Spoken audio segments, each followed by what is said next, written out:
একটা সময়ের কথা। এক ছোট গ্রামে থাকত এক ছেলে, নাম তার সাইফুল্লাহ। তার বাবা ছিলেন গ্রামের একজন নামকরা দর্জি। গ্রামের সবাই তার বাবার সেলাই করা কাপড় পরতে পছন্দ করত। কিন্তু সাইফুল্লাহ ছিল একদমই তার বাবার উল্টো, ভীষণ অলস আর খুব মোটা। প্রতিদিন সকালে তার বাবা কাজের জন্য বসতেন, আর সাইফুল্লাহ তখনও বিছানায় গড়াগড়ি খেত। মা বলতেন, বাবা সাইফুল, একটু বাজারে গিয়ে সবজি নিয়ে আয়।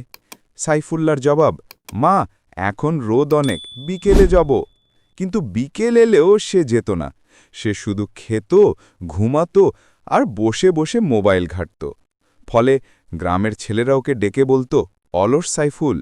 একদিন তার বাবা রেগে গিয়ে বললেন, বাবা, আমি বুড়িয়ে যাচ্ছি, এখন তুই না শিখলে কে আমার কাজ চালাবে? সাইফুল হেসে বলল, বাবা, এখন তো মেশিন আছে, তোমার মতো কষ্ট করতে হবে না। বাবা কিছু না বলে চুপ করে গেলেন। পরদিন তিনি ইচ্ছে করে সেলাই মেশিনটা লুকিয়ে রাখলেন। গ্রামে তখন হঠাৎ ঈদের আগে অনেক কাপড়ের অর্ডার এলো। সবাই এলো, কিন্তু দর্জি নেই। বাবা বললেন, সাইফুল, আজ যদি কাজ না করিস, সবাই কাপড় না পেয়ে রেগে যাবে।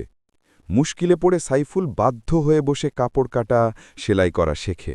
প্রথমে কেমন এলোমেলো করল, কিন্তু ধীরে ধীরে হাত পাকিয়ে ফেলল। ঈদের দিন গ্রামের সবাই যখন তার সেলাই করা কাপড় পরে হাসি মুখে ঘুরছিল, তখন সাইফুল্লার বুকটা গর্বে ভরে উঠল। সেই দিন থেকে সে আর আগের মতো অলস থাকল না। এখন গ্রামের সবাই বলে, যে ছেলে একসময় অলস ছিল, সেই আজ গ্রামের সেরা দর্জি সাইফুল্লাহ।